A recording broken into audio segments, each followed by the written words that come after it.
E aí, gente, tudo bem com vocês? Na aula passada a gente viu alguns conceitos gerais sobre química de produtos naturais, fitoquímica, e a gente deu uma pincelada sobre algumas políticas que regem a fitoterapia, a aplicação de fitoterápicos, mas hoje a gente vai se aprofundar um pouquinho mais sobre a compreensão de fato da importância da fitoterapia e do que ela é, como ela surge, como que ela se expande. Então vamos lá. Bem, ela surge da observação das pessoas. Os povos antigos observavam como os animais lidavam com as plantas e foi no teste, de fato, né? Percebendo para que servia cada planta, como que as coisas funcionavam, o que se adaptava melhor a cada situação. Óbvio que tudo isso é uma especulação, entre aspas, né? Nós temos alguns estudos históricos que demonstram um pouco disso, porém não é possível ter uma concretude sobre esses assuntos, porque dizem respeito a coisas que aconteceram na antiguidade. Nós não tínhamos registros realmente bem detalhados sobre isso. E desde que o mundo é mundo, o ser humano sempre utilizou a fitoterapia, né, os fitoterápicos de uma forma geral. E qual a grande questão? As plantas produzem metabólitos, né? Nós vamos ver isso mais para frente de forma mais detalhada, mas elas produzem metabólitos para se defender, para manter a sua adaptação, né, para manter a sua evolução. E nós utilizamos esses metabólitos que essas plantas produzem para nos mantermos adaptados, para reagir a patologias, reagir a problemas e diversas situações que poderiam e aconteceram, né, com todos os seres humanos que vieram antes de nós. E até os dias de hoje nós podemos utilizar esses metabólitos secundários de plantas para nos tratarmos, para conseguir ter essa terapêutica que é a base da fitoterapia. E o mundo sempre funcionou assim, sempre usou fitoterápicos, até que no século XX aconteceu o advento da industrialização farmacêutica, onde nós tivemos o surgimento das Big Pharmas, né, que nós temos aí até os dias de hoje, e o surgimento também de fármacos sintéticos, que eram criados, desenvolvidos em laboratório, né.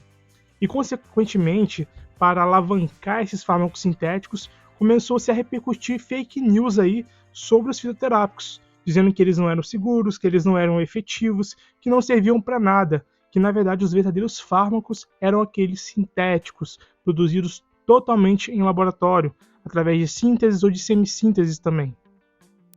E durante boa parte do século XX, isso foi propagado aos quatro ventos, ao ponto de que até nos dias de hoje nós temos vários impactos derivados dessas fake news lá do século passado. Para entender um pouco sobre essa demonização dos fitoterápicos, é só pensar nos genéricos. Recentemente a gente viveu isso com genéricos, quando eles surgiram, onde vários médicos recebiam dinheiro de fato, propina, ou outros benefícios, né, viagens, mimos industriais, enfim, descontos, para demonizar os genéricos, falar que os genéricos não funcionavam, que quem de fato tinha efetividade terapêutica eram os medicamentos de referência e os similares, os genéricos eram água com açúcar, era amido puro, não funcionava, não servia para nada. E essa não é verdade, nós sabemos muito bem disso, né? E é um paralelo que a gente vê como que isso aconteceu lá atrás, isso aconteceu um pouco mais recentemente e vai continuar acontecendo. A gente tem que ter muita atenção referente a isso, como nós vamos nos portar e propagar essas informações, porque até os dias de hoje há um grande preconceito com fitoterápicos, assim como há um grande preconceito com genéricos. E isso é cultural. E essa cultura necessita ser quebrada. A gente não vai quebrar isso de uma hora para outra. A gente quebra aos poucos e quebra sempre com informação e com conhecimento, demonstrando que essas terapias sim funcionam, sim são efetivas e que, acima de tudo, são científicas. Há comprovação tanto para os genéricos e, sobretudo, né, para os fitoterápicos, que é o assunto da aula de hoje. E isso é tão verdade que lá no final do século XX, a própria Organização Mundial da Saúde, a OMS, ela vem a público relatar que é de suma importância a volta dos nossos olhos para os fitoterápicos, né? Por quê? Por vários motivos, mas o principal motivo é a ineficiência da indústria farmacêutica de fornecer medicamentos sintéticos para o mundo inteiro.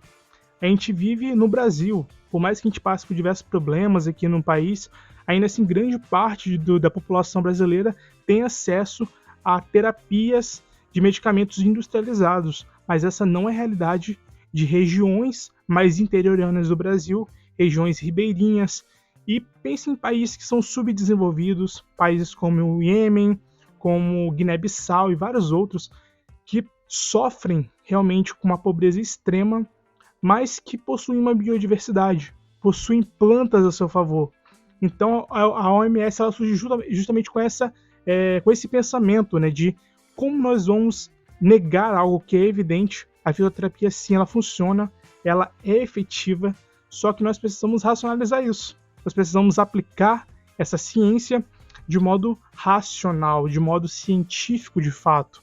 Então, a grande preocupação hoje da OMS, assim como de grande parte de outras organizações, é justamente em promover fitoterapia de forma racional.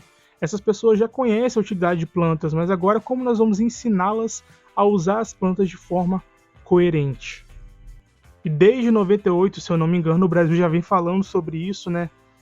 Levantando aspectos sobre isso, mas em 2006 a gente tem a afirmação efetiva da Política Nacional de Práticas Integrativas e Complementares aqui no país. E nós temos alguns dados preocupantes, né? 0,4% da flora nacional foi estudada.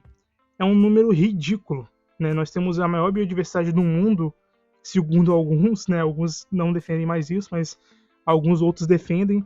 Em questão de tamanho de biodiversidade, a nossa é maior, sem dúvida nenhuma. E pouquíssimo dela foi estudada, 0,4%. Isso é nem 1%, gente. Então há uma carência de estudos para, de fato, validar a cultura, o que a gente falou de etnobotânica e etnofarmacologia na aula passada. E é necessário validar isso e trazer novas evidências de novas plantas que também possuem ação sobre diversos sistemas do nosso corpo para aplicação em diversos problemas de saúde.